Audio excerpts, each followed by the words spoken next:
Welcome to the Council on Strategic Risks podcast network. I'm your host, Dr. Sweta Chakraborty. China is the focus of today's episode, following last month's podcast on Pakistan. Please do check it out if you haven't yet. Our guests today are Rear Admiral Len Hering Sr. and Christine Parthemore. I'll start by introducing Len. Len retired from the US Navy after serving with distinction for over 32 years. Included in his long list of activities and accomplishments, he is currently a member of the Center for Climate and Security's Advisory Board. Previously, he was a commander of Naval Surface Group Pacific Northwest and commander of Navy Region Southwest. Since retiring from the Navy, Len founded what is now the largest sustainability business partnership in San Diego County, the San Diego Regional Sustainability Partnership, among numerous other private and academic ventures. Our next guest, Christine, is a senior fellow at the Council on Strategic Risks and an adjunct professor at Johns Hopkins. In 2016, she was a Council on Foreign Relations International Affairs Fellow in Tokyo, focused on international civil nuclear cooperation. She previously served as the senior advisor to the Assistant Secretary of Defense for nuclear, chemical, and biological defense programs in the Pentagon. Her work spanned from projects to destroy chemical weapons to biosecurity programs with partner countries to overseeing treaty compliance and research and development activities. She's worked with think tanks, spoken at the United Nations, published widely, and has extensive experience in Asia, the Middle East, and Europe. I had the pleasure of previously interviewing Christine for the Climate and Security podcast. Also as part of Christine's work is the program she directs on the nexus of climate, nuclear, and security trends. So let's dive right into these topics. Len, can you please start us off, providing some insight into this, and then we'll go to Christine. Sure. I think it's really important as we move forward to recognize that the dynamics of the world's environment, especially when it comes to the influences of China, have changed significantly over the past 2 decades in particular. I think that we far too often rely on the consequences of the past to define the road of the future. And China needs to be considered in a completely different fashion than it has in the past. The conversations around China, its capabilities, the changing dynamics of the environment, the geopolitical environment, which has changed over the course of just the last 10 years, is critical to understanding how we need to deal with China going forward. And now, Christine, how do you begin to talk about what we at Council on Strategic Risk Working Group have started discussing regarding China? Sure. I would echo everything that he just said. In particular, just this notion that we can't predict the future based on studying just the past. The world is changing so dynamically, including in China and around China and because of China. So viewing what China is doing domestically in its own neighborhood, and then a huge role that it's playing in regions all around the world, in the Middle East, all across Africa and South America, et cetera, is really going to be key to us navigating any future challenges and opportunities in the world from a U.S. perspective. So given all of this that we've set up this conversation with, let's talk about nuclear weapons specifically. They've been in the news a lot recently. One of the big shifts that the Trump administration has taken is to insist that China needs to be part of the nuclear arms control agreements that have historically just really been between the United States and Russia. So, Christine, let's go over to you. Tell us a little bit more about this. Sure. And I can start by explaining a little bit about what's happening and then talk about China's reaction a little bit to it and what that means for the U.S. going forward. So the Trump administration announced several times over the last few years that they're proposing a big historical arms control deal on nuclear weapons with Russia. The way they've gone about this is to go back to the existing treaties that were still in play between the United States and Russia on a bilateral basis, beginning with the Intermediate Range Nuclear Forces, or INF Treaty, and then the New START Treaty, which covers strategic forces between our two countries. And what they've done is say that because China is not a part of those agreements, obviously they are not, because they historically were between the United States and Russia and some of the former satellite states for the Soviet Union.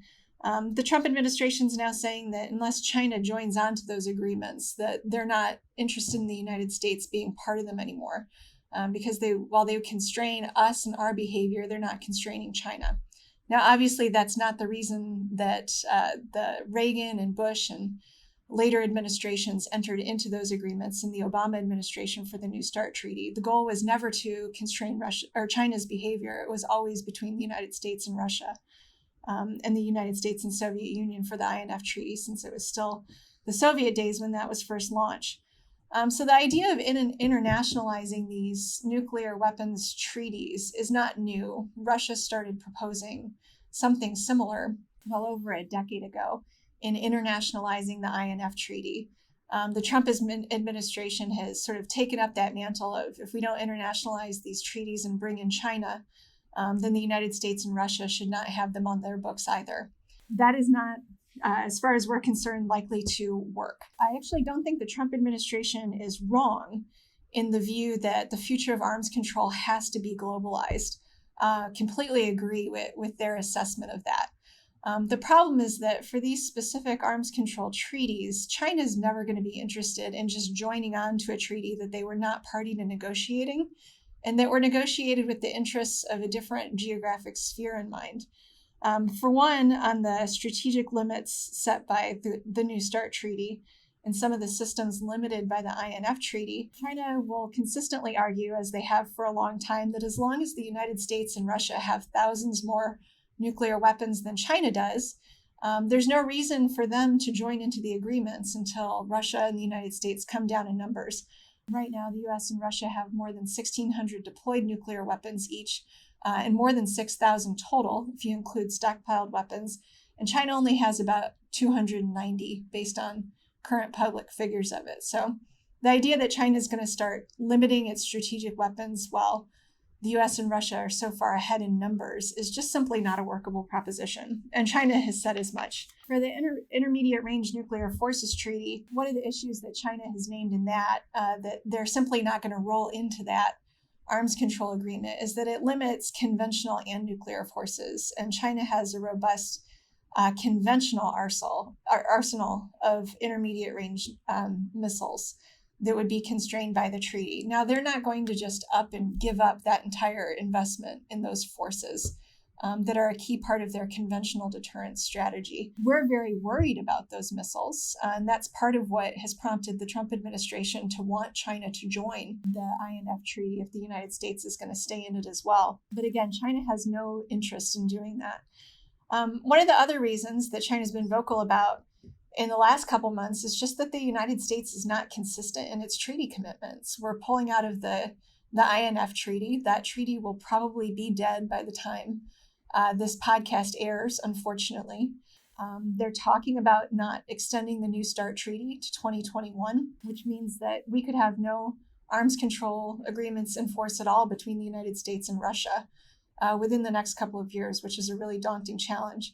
But we've pulled out of the Paris Agreement. We've started these trade disputes, even with some of our closest allies. And China is very ready to point out that why should they sort of enter into nuclear arms control negotiations with the United States if we can't be trusted to abide by the treaties that we've signed up to?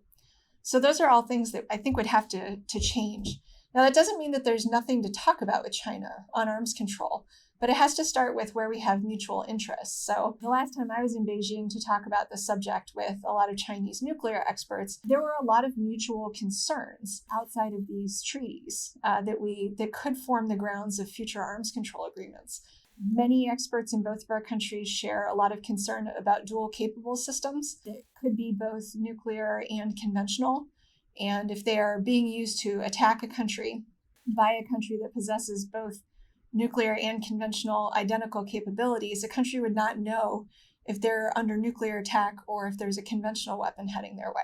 So that's a big challenge, that sort of ambiguity and lack of clarity in whether nuclear weapons are even being used based on some certain types of characteristics of some types of nuclear systems is definitely a shared concern. There are also experts in both of our countries that are worried about tactical nuclear weapons and policies of what we're calling now in the United States beyond deterrence, missions beyond deterrence for our nuclear weapons, which is to say that they could be used more readily in nuclear warfighting. That nuclear warfighting rhetoric is really upsetting to experts on both of our sides as well. So there are lots of different things that we could talk about with China for future arms control that may not mean that they have to give up systems that they already have, that may be of mutual benefit, sort of a win-win to both of our countries and to any other countries involved, to just avoid certain types of nuclear capabilities that none of us want to see proliferating around the world. But we've got to start with what those mutual interests are and not just assume that China's going to roll into existing agreements that they weren't party to negotiating.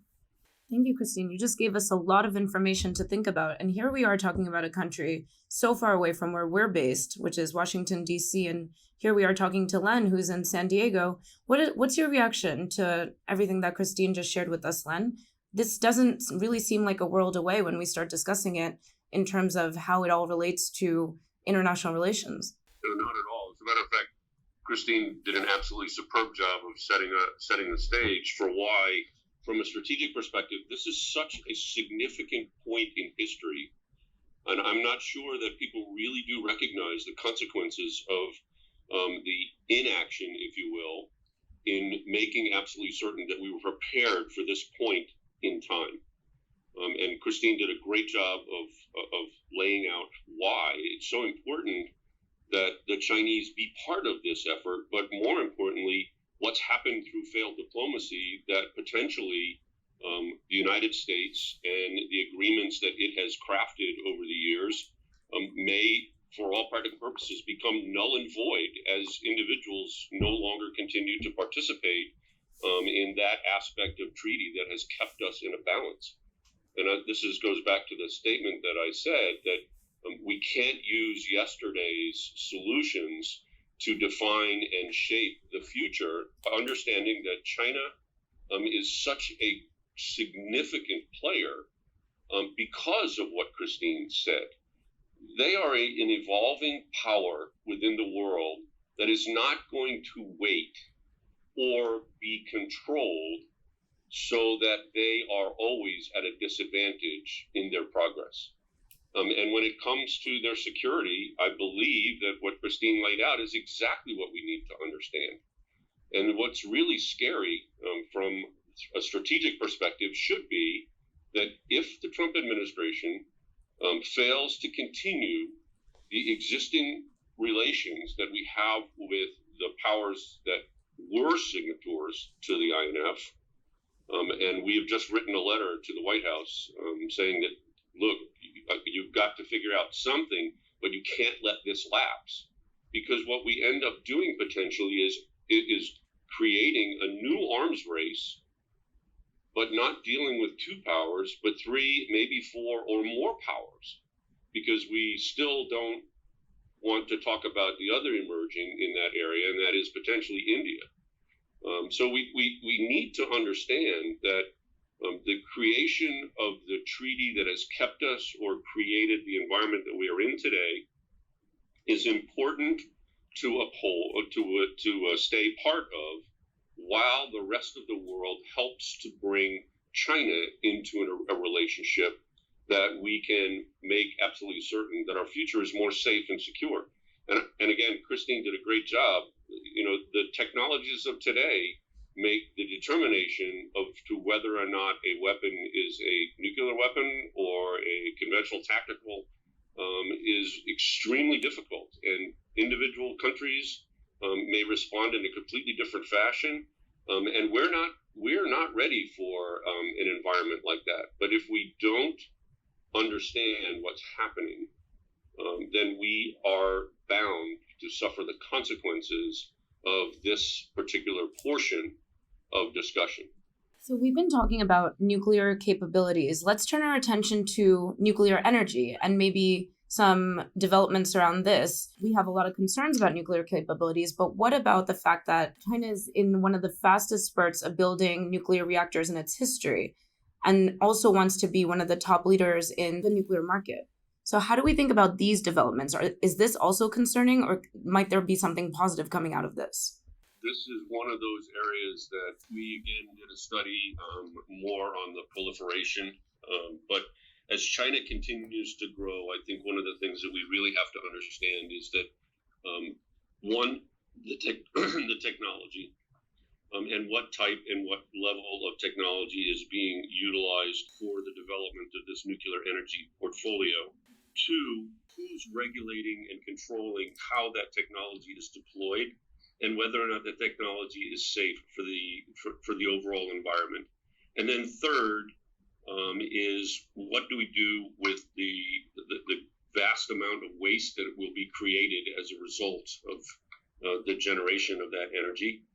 And then four, of course, is the proliferation of nuclear energy for the purposes of joining the conversation that we just finished, and that is becoming a nuclear power in the sense of defense. So those efforts alone should have everybody concerned.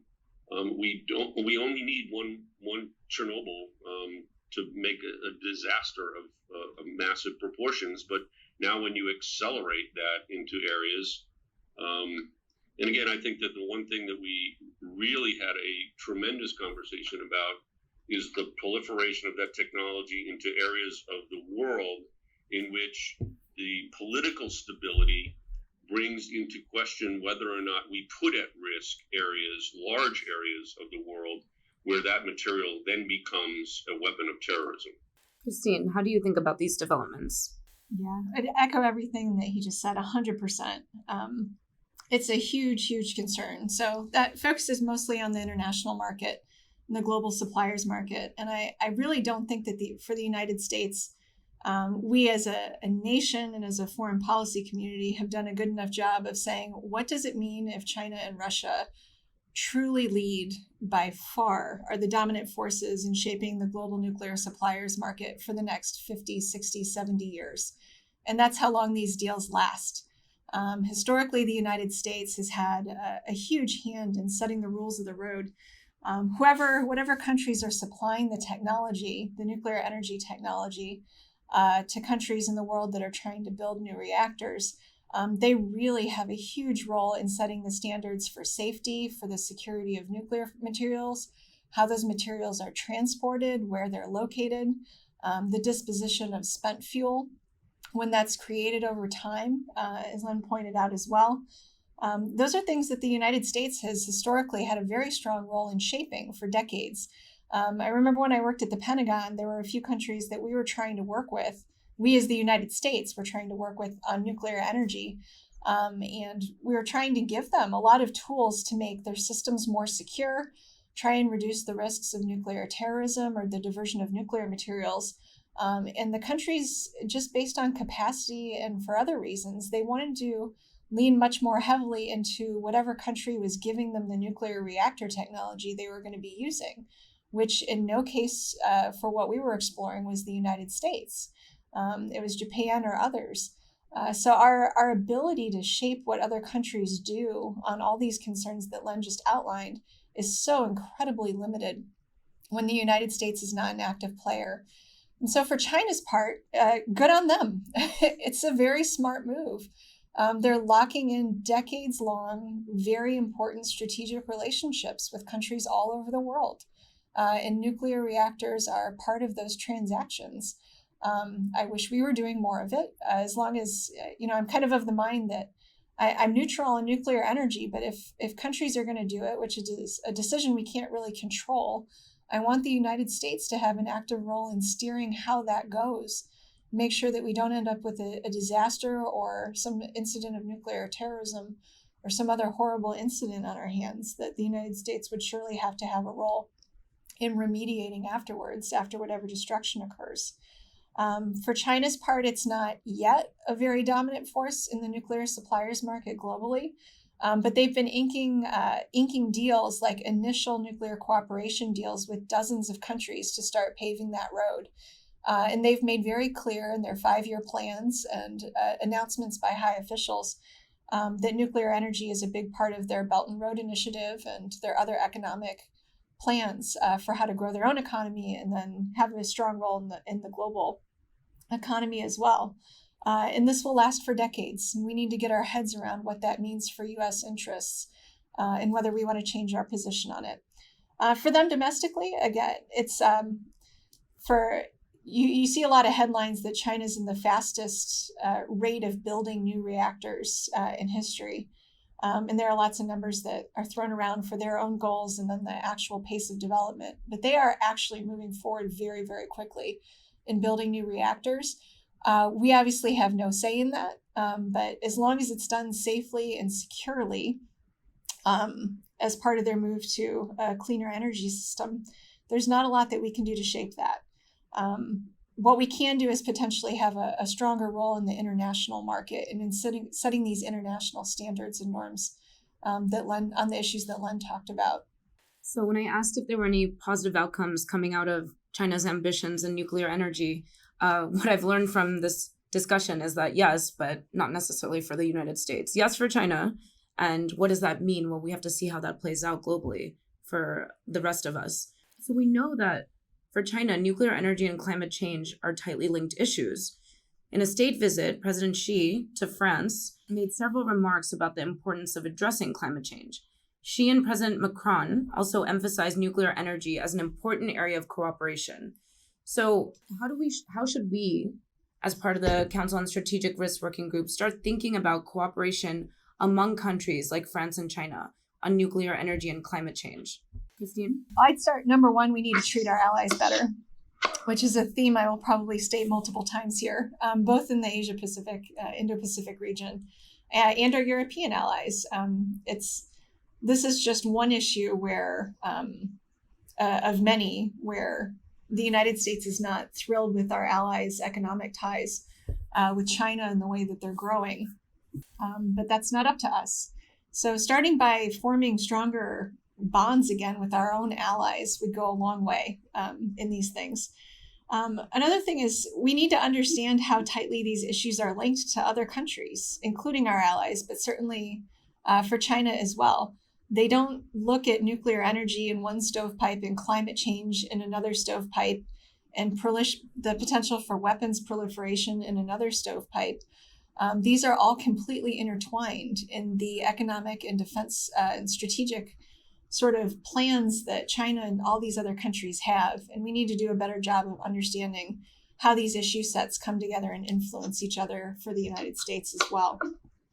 And then just generally, the Presidents Macron and Xi making these announcements in France just goes to show that for many, many other countries, both nuclear energy and climate change on their own and then together are of extremely high strategic importance to their countries and to what they view as the future of global stability. Until we re-elevate these issues again and treat them as strategically important as these other countries do, we're going to be left out of the conversations that happen between, including some of our allies in countries such as China. Again, if these conversations are going to happen and climate and nuclear energy and other forms of cooperation are going to be accelerating in the coming decades to handle all these global problems, I would much rather the U.S. have understand how strategically important that is and regain a seat at the table. While we're on the climate change track, I'm going to come to you, Len, with this next question. Climate change has so many impacts associated with it. Higher temperatures, increase in extreme weather events, rising seas, warmer ocean temperatures. Warming oceans is having an impact on Chinese fisheries, not just in China, everywhere. But this is particularly true domestically in China, where they're experiencing quite a few impacts that are not just impacting the food security and their food supply, but is also having environmental impacts like flooding, desertification, sea level rises, jeopardizing coastal development, fishing, farming. So some of these cities in China are considered the most at risk to these effects. What do you think this means for China and its security? And how is governance in China thinking about these threats? I honestly believe that you can just take a look at their actions over the course of the last 10 years to recognize that they understand what's happening. What we are beginning to see are dynamic changes within the makeup of the Chinese in their local areas that really force you to take a look at why some of these actions are taking place. Why did they literally flood hundreds of thousands of acres? Why have they created these monstrous dams and others? The truth is that the entire area in which 2/3 of the world's population currently reside is under drastic threat for the future. If you understand that 1/3 of the world's population receives its fresh water from the melting Himalayas, and that potentially within the next 20 years, those resources will disappear, where does that fresh water come from? Where does the food come from in order to provide opportunity?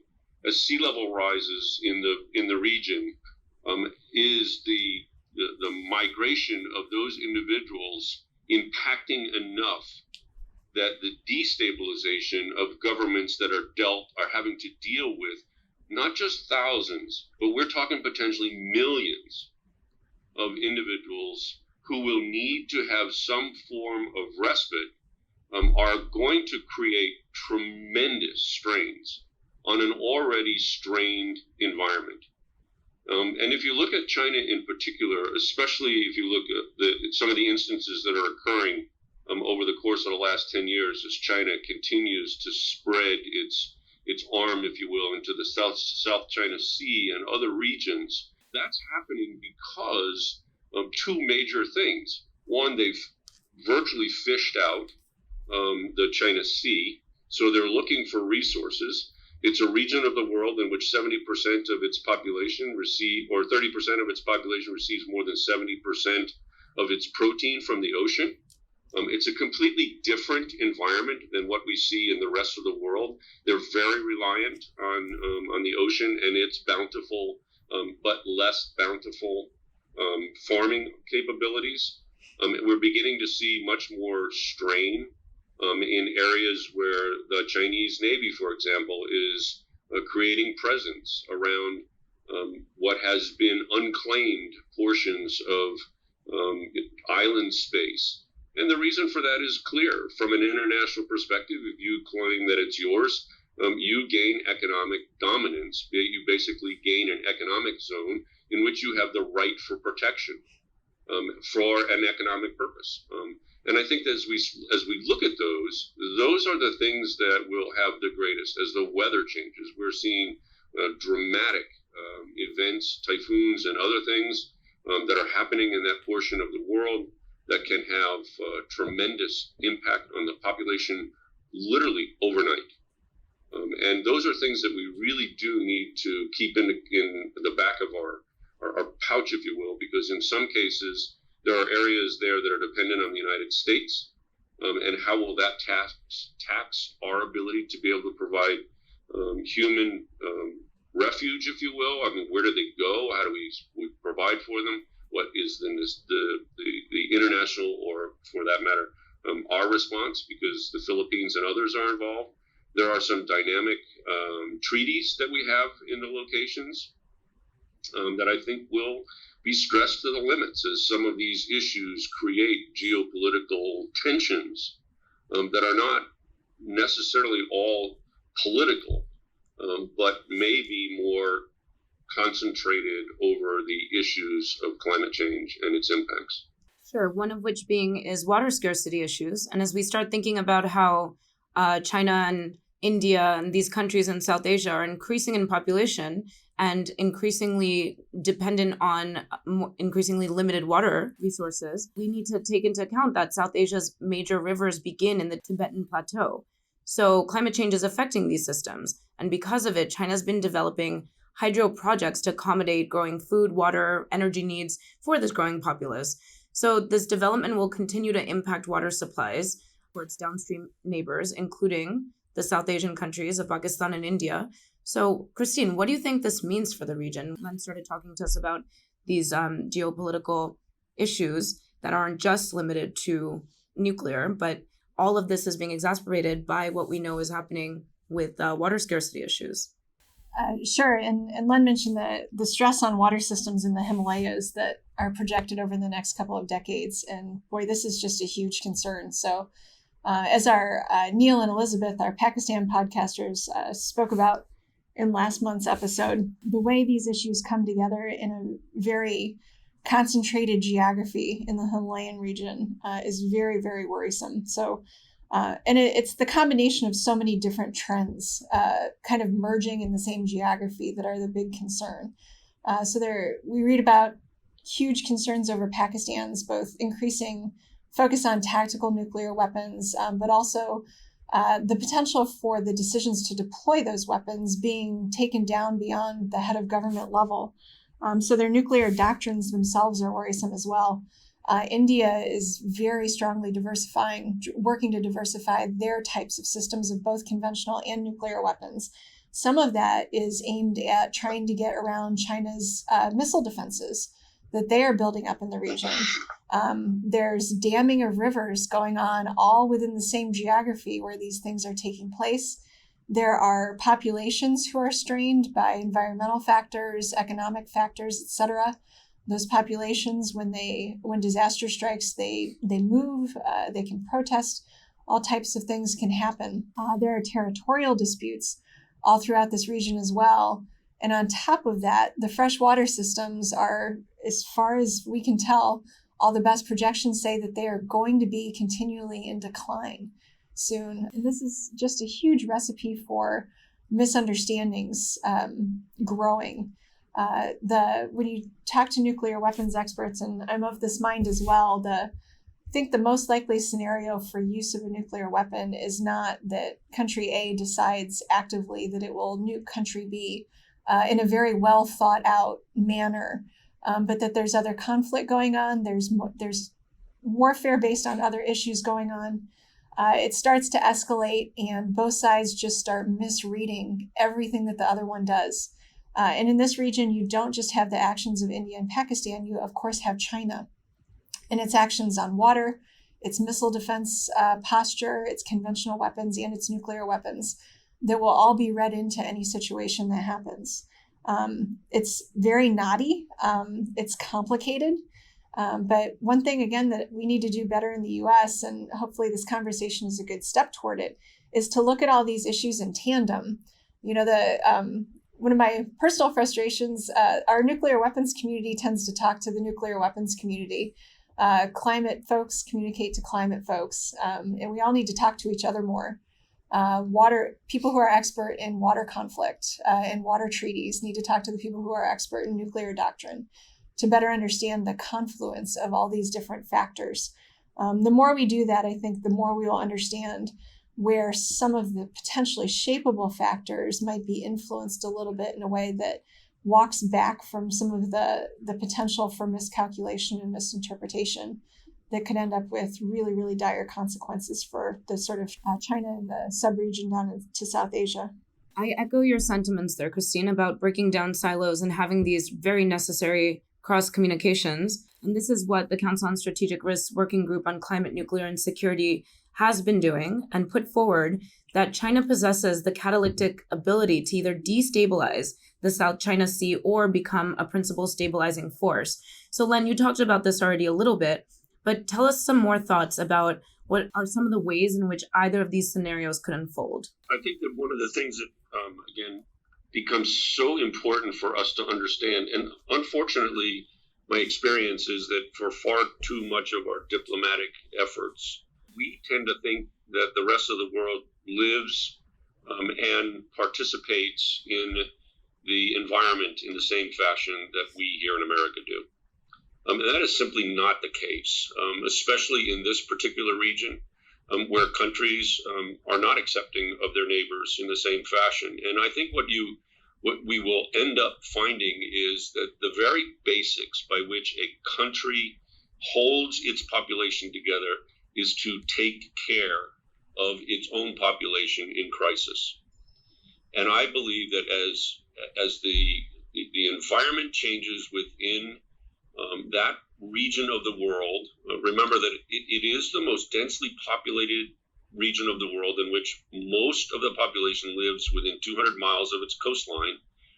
Those areas that will be most greatly affected by some of the things that we've already talked about. As those situations of life and ability to be able to provide the basic securities necessary, countries will strike out for those resources. They will protect what they have. The consequences of, again, I say that the Chinese have looked at the potential future and are creating the dams and the reserves that are necessary for the future, not thinking about, and clearly not thinking about, the consequences of those individuals who are downstream. I believe that the same thing will happen as a result of any other resource that is necessary to preserve and protect the population which the government is set up for. We have significant and had great conversations about some of the regions of that portion of the world, which are evolving, but for all practical purposes are insignificant in the larger scale when you look at whether or not in the future they will be able to withstand any pressures provided from a large and ever-growing force that China is building. So I think we have to be very cautious to recognize what's happening. I think we need to be more deliberate about having a conversation in the dynamics of what that country is built upon and how it looks upon its neighbors and the areas, and go into the conversation a little bit more informed, as opposed to expecting somehow that they're going to look and respond the same way that we do in the United States or in the Western world. So, Len, you're naturally leading us towards thinking about what this all means for U.S. security and our foreign policy interests. We've thus far covered nuclear weapons, energy, climate trends, and so much more. But what are we missing? What are the other big issues we need to include in order to have a fuller understanding of China's role in shaping this international security environment? Christine, why don't we start with you? Len, this is a point that you made in January so smartly, but there's no region of the world where China is not a huge part of shaping what happens. So making sure we also try to understand better what is going on in those areas of the world, the Middle East, North and Central Africa, Sub-Saharan Africa, South America, all these places where China has really robust presence and has a very deliberate strategy of expanding its economic and beyond economic into the defense sphere as well. Their ties with all of these countries and regions, and how that's going to reshape the world. This theme that you mentioned of better understanding is just a huge part of this. We have some great China experts in this country, but by and large, we all need to educate ourselves better, me included, certainly in that.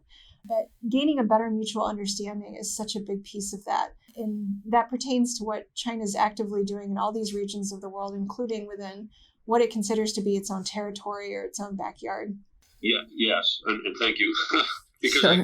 What you just said, Christine, is spot on. But going back to a comment that was made a little bit earlier with two presidents getting together and making this declaration of opportunity, from my perspective, strategically, that was clearly a message by China, because France has, in its wisdom or what have you, it plans to shut down all of its nuclear capacity by 2035, and they've made it very, very clear that the 14 remaining plants are there. So I believe that statement of those individuals coming together was really about China telling the rest of the world what it intends to do.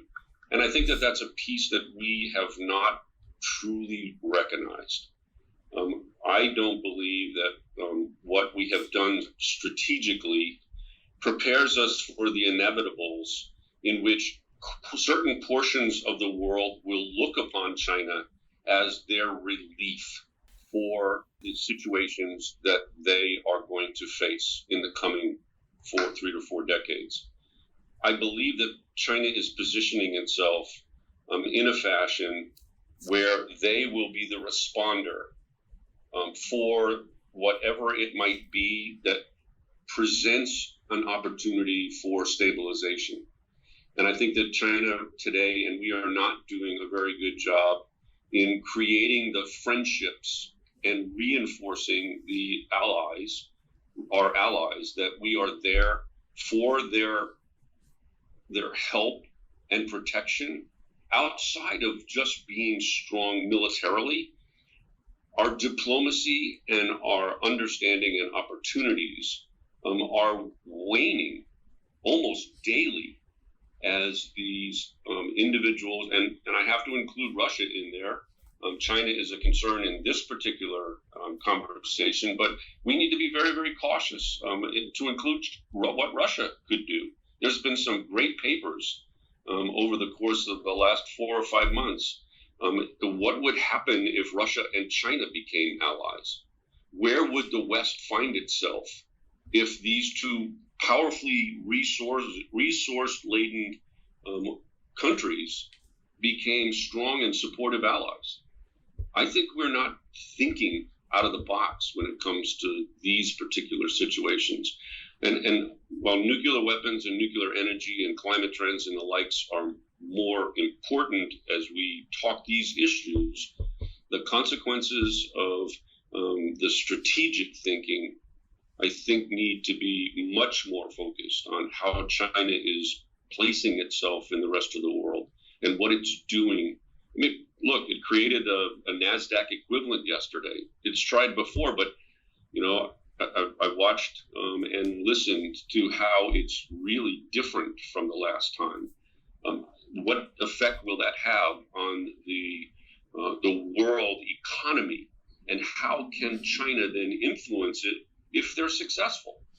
How do they influence other portions? And they are very engaged in so many different aspects, including space and IT and network infrastructure and stabilization of governments and resource developments in certain areas of the world. We know that China is heavily engaged on the continent of Africa. For what purpose? I don't think we're taking enough time to truly examine what the consequences of China's actions on a global scale could mean to us strategically. Then the urgency of what you're saying is coming through loud and clear. I'm sure listeners are taking it away. So thank you for that. I'll turn to Christine for her last final thoughts on are we equipped to address our interests regarding China? What should we be doing differently? We certainly could be equipped if we wanted to.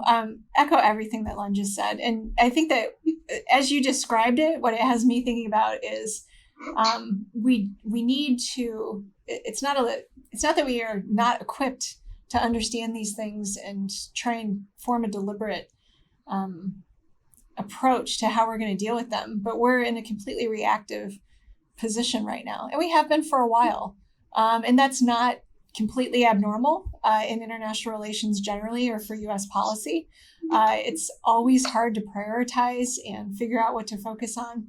We need more people power, spending more time figuring out how to proactively understand everything that Len just described, and then figure out different approaches that the United States could take to protecting our interests, or even navigating what the world looks like. If we end up not doing a good enough job in influencing how China reshapes the rest of the world, along with Russia and different global trends and everything else, we need to figure out how to operate in whatever that world's going to look like. And we do have the parameters to understand what that is going to look like, but we don't spend enough time trying to figure out what that really means for the United States. So more committed people power on the problem on our side would be helpful. Would echo just again, we have to repair our relationships with our allies. There's so much strain in our relations with Japan and South Korea. Certainly things are not good between the two of them right now. But we really need to treat our allies much better and re-strengthen those bonds that we've spent decades forming with a lot of our core allies, including the ones that still are going to be working closely with China. And those that aren't. We need to figure out how to treat them in a way that isn't reactive and seeming to punish them for disagreeing with us, because it's going to keep happening, and we can't give up these relationships at the expense of that, of the China dynamic. Going back again to what Len said about just deepening our understanding of some of these dynamics, we need more track 1.5 and track 2 dialogues. So it's very, very hard for our governments at a government to government official level to get together and have serious, open, exploratory conversations.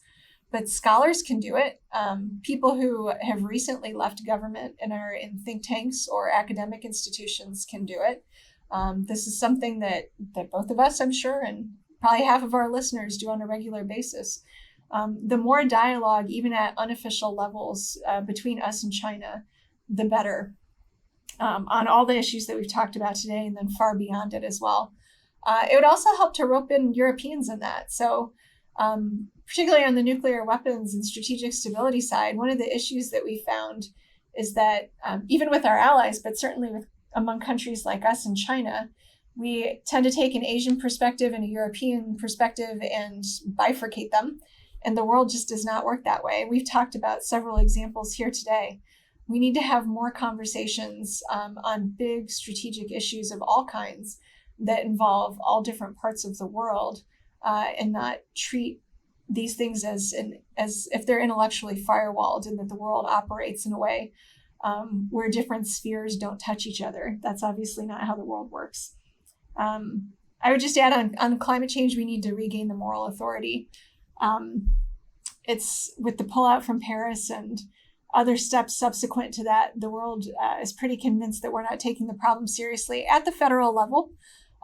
There are great people in cities, Len being one of them, but mayors all around the country as well, that are still very active and trying to show incredible leadership on climate change, which is a big help. Our country getting back to sort of that leadership position on climate change, I think would be helpful. And in the meantime, again, a lot of countries, as Len said, are looking to China to fill that leadership void. And it doesn't have to be a void that we've left. We can refill it as well.